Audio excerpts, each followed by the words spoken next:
GS recording studio सुदेव चौक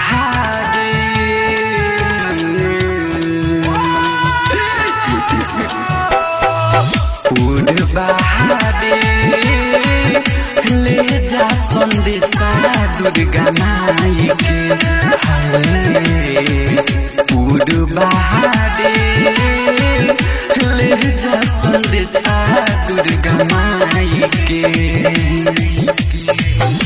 बेटा वाया फत में बटे बेटा वाया फत में बटे देख लेते कबेरियाई के बहादे ले जा संदेशा दुर्गा माई के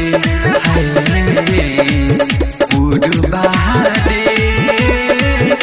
ले जा संदेशा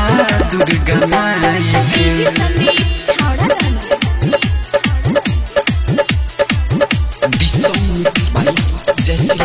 ठोकर खाके भटकतानी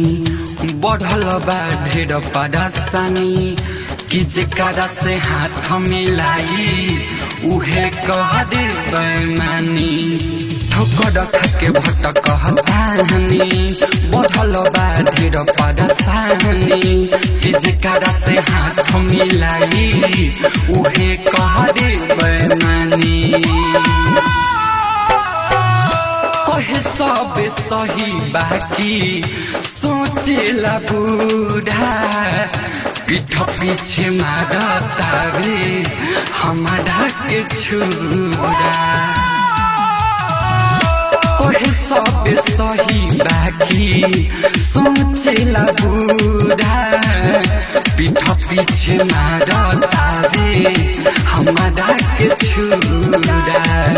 पीठ पीछे मारता रे हमारा के छुरा कष्ट बढ़ल बा ढेरे कष्ट बढ़ल बा ढेरे जैती अपन हाथ से मिटाई के बहादे ले जा संदेशा दुर्गा माई के बहादे ले जा संदेशा दुर्गा माई के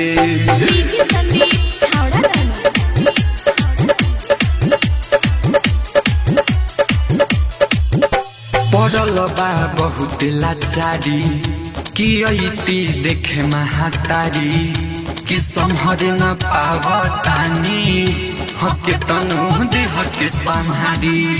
पड़ल बा बहुत लाचारी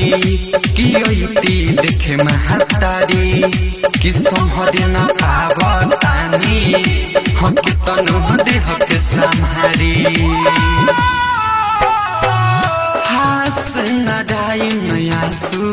प्रेमी गईले हाड हो टेंशन से फाटता रे सुनना का पाड